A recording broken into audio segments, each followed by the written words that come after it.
We're obviously seeing senior ANC officials dressed to the T in their party regalia. One face that we haven't seen amongst the celebrations is, of course, the face of party president Cyril Ramaphosa. Why hasn't he shown up?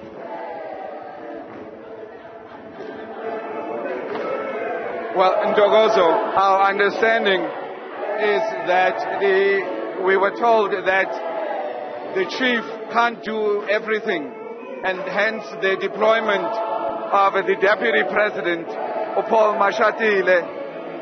It could be a little bit of fatigue on the president. We honestly do not know. The ANC hasn't shared with us why President Cyril Ramaphosa has not coming anymore. So this morning's ceremony or church service will be led by the deputy, Paul Mashatile. And obviously it's very difficult to get a word in at the moment because obviously you can understand there's a lot of noise, but we're trying as best as we can to bring you some of the ambience and the mood that is in the church. I sure hope that you guys can hear me. But yeah, this is, I'm not sure if words can actually describe just the mood and the electricity in this church at the moment. Well, Lukhanyo, we hear you loud and clear, even amongst the jubilant noises coming from that small local Waaihoek church. Earlier on, you were talking to us about just how hallowed these grounds are for the African National Congress, steeped in the party's rich history, steeped in the history of that political movement as it set out January 8th, 1912, to be a force of change for this country. Clearly, senior members of the party celebrating that history today. Not just celebrating, but I think, being quite humbled to be inside this church. Remember that this was the venue, Tokozo, that led to the establishment of the South African National Native Council. It later became the ANC, but this is the ground. If it was not for this church on the 8th of January in 1912, what course would South Africa's history have taken?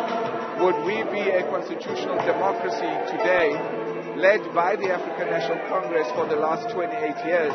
So I think there's that acknowledgement of the ANC having come home, having come to its roots, and maybe, just so maybe, as the President Cyril Ramaphosa and of course his team has been saying over the while, that it's time for the ANC to renew.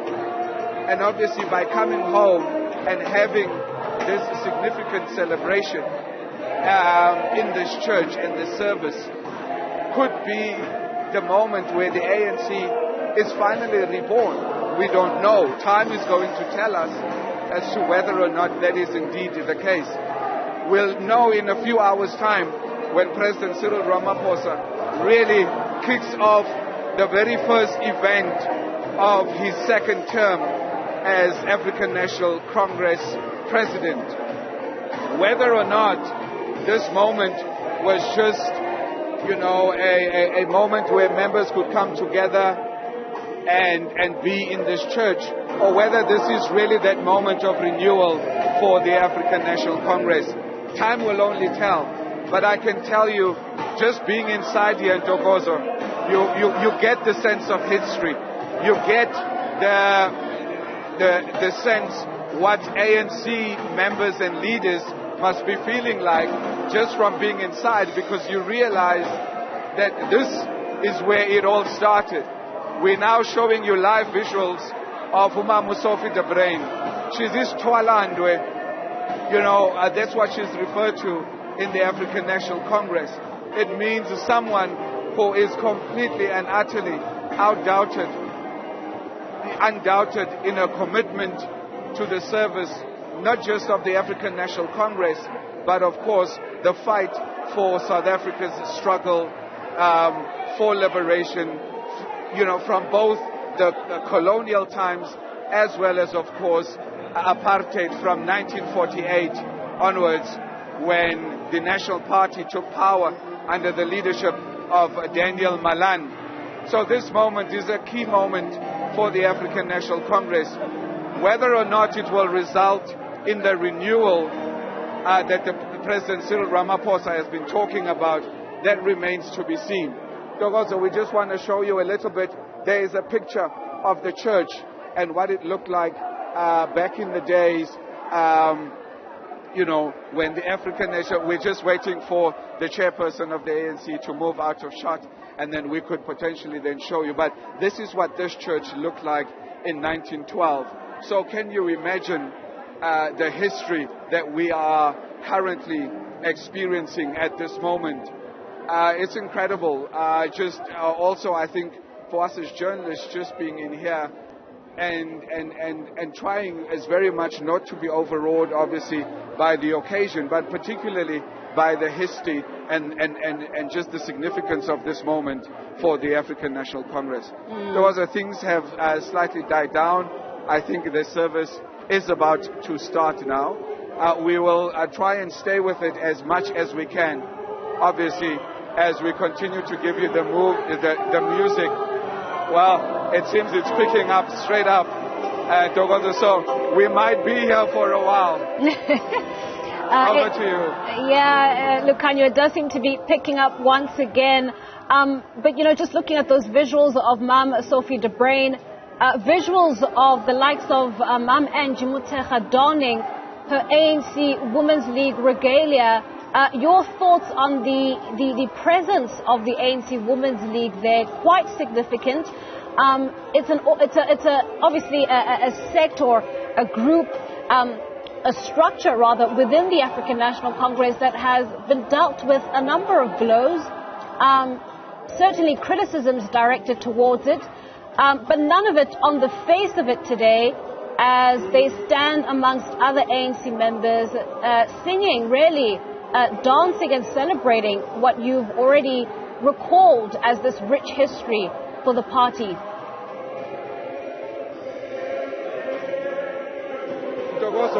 Yeah, that is for certain. I think this moment is far larger, I think, than the personalities within the African National Congress. Whether or not Umamubatabile Famini is not happy with the organization at the moment, whether or not Ulinde Wesisulu is going to be reshuffled in a few days. None of that, I think, matters at the moment in Togozo, because I think everyone in here realizes that before any of them, there comes the African National Congress. It was there before most of the current leaders were born. It will probably be there even after the current leaders are no longer in power. So I think there is that recognition, Togozo, that all differences must be set aside today because of the African National Congress. And this is what you are seeing playing out here today. People setting aside their differences, people setting aside their factions, people setting aside their politics, people setting aside their ambitions, their anxieties, literally just to be here and celebrate this moment for the oldest liberation movement on the African continent. And this is what we are seeing playing out in Togozo. It's very difficult really to try and put into words what this moment is, particularly for the ANC and its members. And as you can see there, Mamuloko Kubai just completely in the moment and reveling and enjoying and celebrating and hoping, of course, I'm sure that this is that moment for the renewal that the African National Congress and its president have been trumpeting over the last a couple of years in Togozo. Right, well, Lukhanyo, of course, we will leave that development there. For now, that church service currently underway in the Waaihoek Wesleyan Church out in Bloemfontein as the ANC's January 8th celebrations get underway in that small town. To this now.